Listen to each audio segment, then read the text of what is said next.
ब्रेकनंतर एक महत्त्वाची बातमी पाहूयात। गणपती विसर्जन सोहळ्याला मुंबईमध्ये गालबोट लागले। मुंबईच्या साकीनाका परिसरामध्ये विजेचा धक्का लागून एका व्यक्तीचा मृत्यू झाला तर 5 जण जखमी झालेत। साकीनाक्यातील खैरानी रोड इथल्या जेएस स्टुडिओ जवळ टाटा पॉवरच्या अतिउच्च दाबाच्या तारेचा धक्का लागून 6 भाविक होरपळलेत। यामध्ये 5 जणांचा तातडीने साकीनाका रुग्णालयामध्ये त्यांना दाखल करण्यात आलं। त्यांच्यावर उपचार सुरू आहेत, तर एका व्यक्तीला सेवन हिल्स रुग्णालयामध्ये दाखल करण्यात आलंय। या घटनेमध्ये एका भाविकाचा मृत्यू झालाय तर 4 भाविकांची प्रकृती अतिशय गंभीर आहे। साकीनाक्यामध्ये विजेचा धक्का लागून भाविकाचा मृत्यू झालाय, त्यातले अनेक जण गंभीर जखमी आहेत। एका भाविकाचा मृत्यू झालाय तर 5 भाविक यामध्ये होरपळून निघालेत।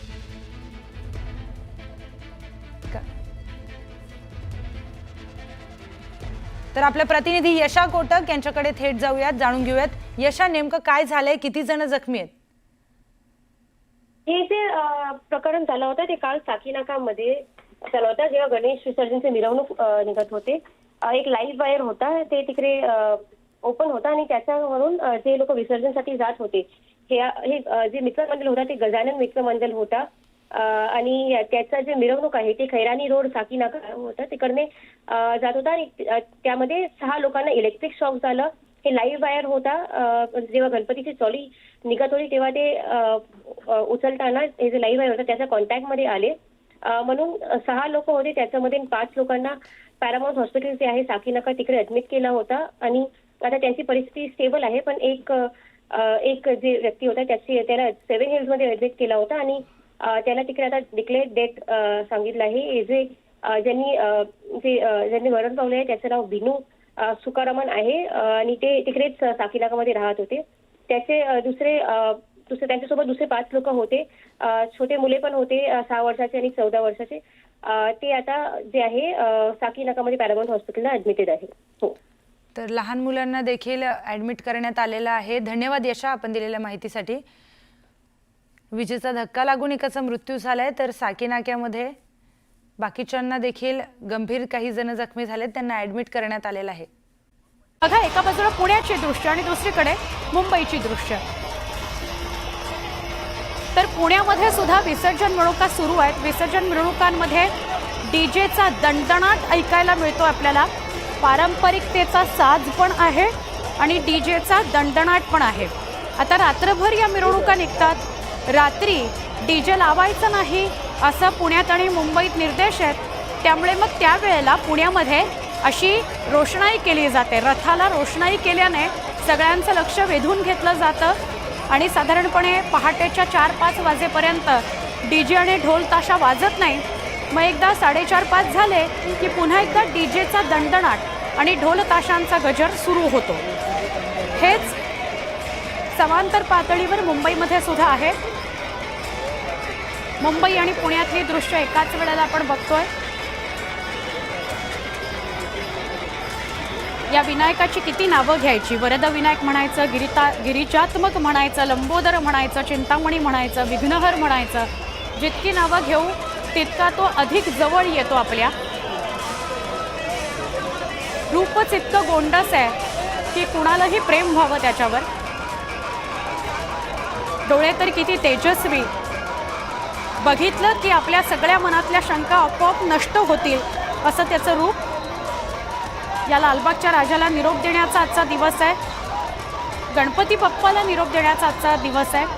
गणपती बाप्पा मोरया, पुढच्या वर्षी लवकर या असा जयघोष गिरगाव चौपाटीवर सुरू आहे, पुण्यात सुद्धा सुरू आहे।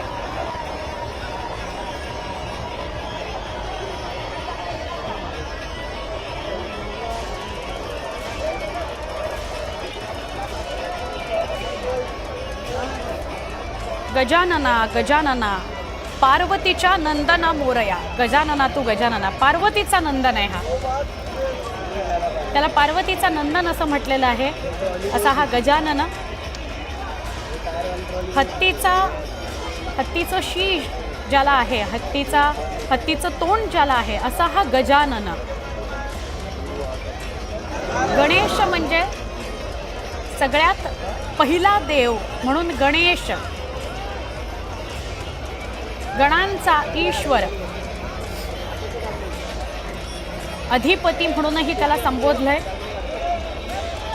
सगळ्यांच्या आधी आपण ज्याची आराधना करावी असा हा अधिपती. सगळ्यांची विघ्न दूर करतो तो विघ्नहर.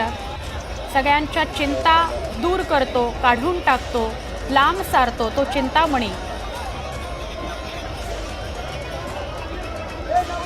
गिरगाव चौपाटीवरची सुंदर अशी दृश्य, कॅमेऱ्यात कैद होत नाही आहेत अशी दृश्य. दूरवर पसरलेली गणेश भक्तांची गर्दी. सकाळचे वाजलेले आहेत 9:30. अजूनसुद्धा लालबागच्या राजाची मूर्त ही तराफ्यावर चढलेली नाही. त्यामुळे अजून 1-1.5 तास कदाचित यावेळेला लालबागच्या राजाच्या विसर्जनाला जाईल. आणि इतर बाप्पाच्या मूर्तीसुद्धा अजून विसर्जित झालेल्या नाहीत हे आपल्याला गिरगाव चौपाटीवर बघायला मिळत आहे.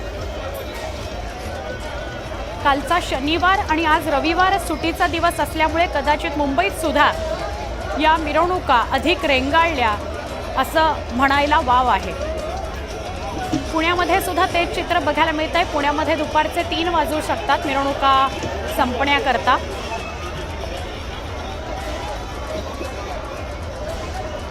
गिरगाव चौपाटीच्या तटावरून बरोबर समोर असलेली ही बोट, त्यावरही अनेक गणेश भक्त दिसत आहेत आणि यावर अनेक कॅमेरे सुद्धा दिसत आहेत. या कॅमेऱ्याच्या माध्यमातून एरियल दृश्य सुद्धा घेतली जात आहेत. ड्रोन फिरवले जात आहेत गिरगाव चौपाटीवर. आता हा आजचा दिवस गेला की संध्याकाळपासून वेगवेगळ्या संस्था, वेगवेगळ्या सेलिब्रिटी, वेगवेगळ्या नेत्यांच्या माध्यमातून स्वच्छता मोहीम राबवली जाईल मुंबईतल्या सगळ्याच समुद्र किनाऱ्यांवर. मग गिरगाव चौपाटी असो, जुहू चौपाटी असो किंवा दादरला सुद्धा स्वच्छता अभियान राबवलं जाईल.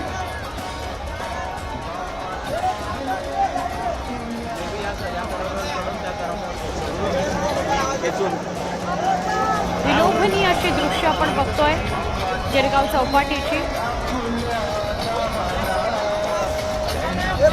बाप्पाला निरोप देण्याकरता लाखो भक्त गिरगाव चौपाटीवर आले. बाप्पाची गाणी ऐकतोय आपण, ढोल ताशाचा गजर ऐकतोय, डीजेचा दणदणाट ऐकतोय.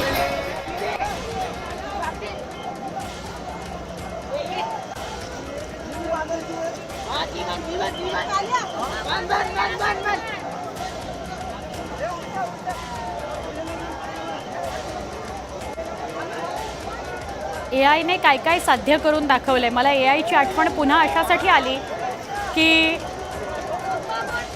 खरंच असं झालं की बाप्पा आपल्या जागेवरून उठले आणि त्यांनी आपल्याला मिठी मारली. असं जर खरंच झालं तर किती गणेश भक्तांना छान वाटेल, किती आनंद होईल, आयुष्याचं सार्थक झालं असं वाटेल. आणि तीच भावना रील आणि व्हिडिओच्या माध्यमातून AIने साध्य करून दाखवलेली आहे. तंत्रज्ञान कसं असतं बघा. कुणाला नाही वाटणार की आपल्या बाप्पाला मिठी मारावी किंवा बाप्पाने येऊन आपल्याला मिठी मारावी. तर यावेळेला हे रील आणि हे व्हिडिओ फार फार व्हायरल झाले.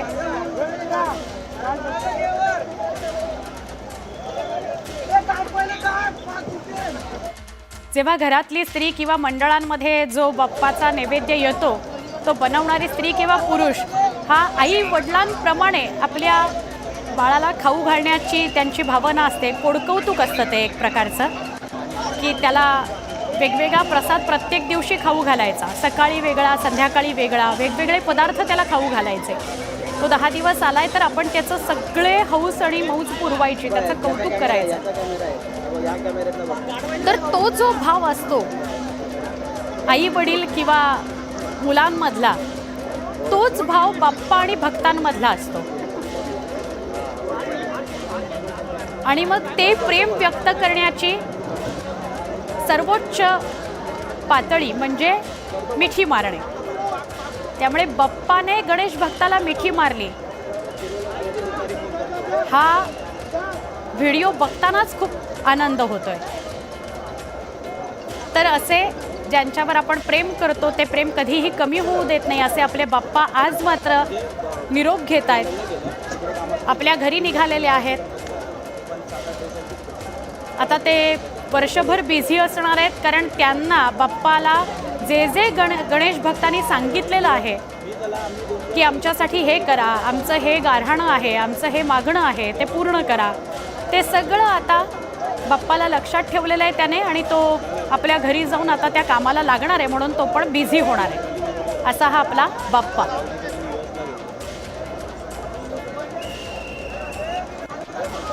उंचच उंच टोले जंग इमारती गिरगाव चौपाटीवरच्या, त्याच्या मागे स्कायलाईन आपल्याला दिसते.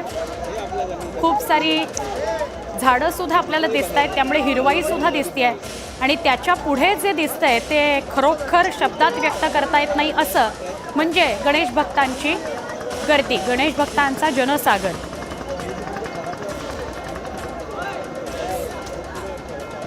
समुद्राच्या काठावर गणेश भक्तांचा जनसमुदाय, हजारोंची गर्दी बाप्पाला निरोप देण्याकरता. लालबागचा राजा अजूनही तराफ्यावर पूर्णपणे चढलेला नाही, त्याला तराफ्यावर चढवण्याचे प्रयत्न सुरू आहेत.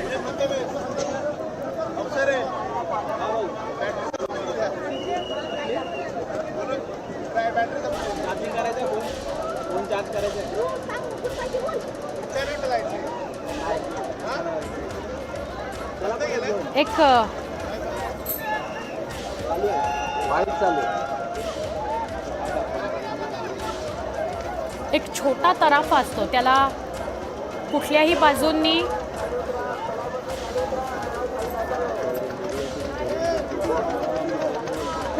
म्हणजे तो पूर्ण सरळ असतो, त्याला कुठल्याही बाजूने कडेकपारी नसते. असा हा तराफा जो आहे तो पाण्यावर तरंगणारा तराफा, त्याच्यावर आता बाप्पाला शिफ्ट केलं जात आहे आणि मग तिकडनं तराफ्यावर म्हणजे जो मोठा तराफा तयार केला गेला आहे बाप्पा करता त्याच्यावर विराजमान केलं जाईल.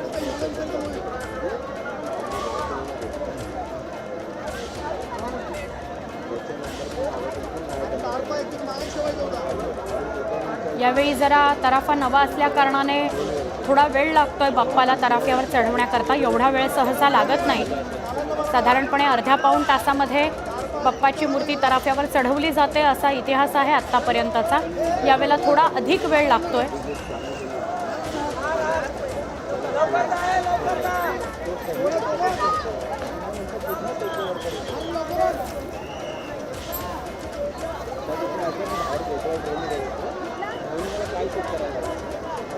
गिरगाव चौपाटीवर प्रचंड गर्दी झालेली आहे.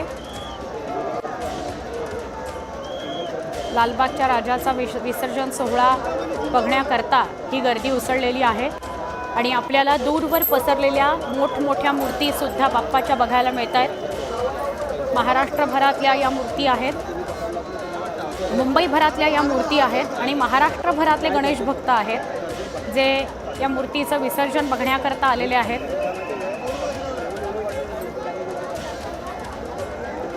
या किनाऱ्यापासून त्या किनाऱ्यापर्यंत आपल्याला गणेश भक्तांची गर्दीच गर्दी बघायला मिळते. गुलालात रंगलेले असे गणेश भक्त आपण बघू शकतोय.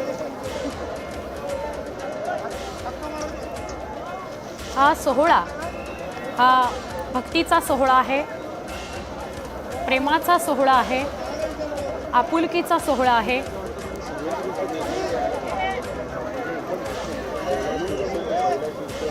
खूप मोठ्या संख्येनं तरुणाई गिरगाव चौपाटीवर जमलेली आहे. यात महिलांचाही मुलींचाही सहभाग कमी नाही. मुलीही खूप मोठ्या प्रमाणात गिरगाव चौपाटीवर आलेल्या आहेत, तरुणी मोठ्या प्रमाणात गिरगाव चौपाटीवर आलेल्या आहेत. बाप्पाला तराफ्यावर ठेवलं जाईल आणि त्यानंतर हा तराफा अरबी समुद्राकडे मार्गस्थ होईल. या अरबी समुद्रामध्ये थोडंसं पुढे गेल्यावर खोल पाण्यामध्ये लालबागच्या राजाची मूर्ती विसर्जित केली जाते.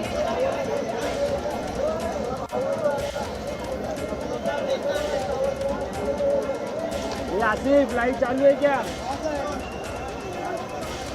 मुकेश अंबानींचा सुपुत्र अनंत अंबानी हा या तराफ्यावर आहे. तो सुद्धा विसर्जनासाठी तराफ्यावरून जाणार आहे.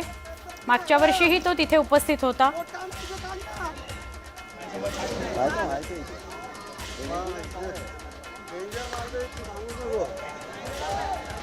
आमचे प्रतिनिधी उदय सुद्धा तराफ्यासोबत असणार आहेत आणि आपल्याला त्यामुळे विसर्जनाचं लाईव्ह दृश्य बघायला मिळेल.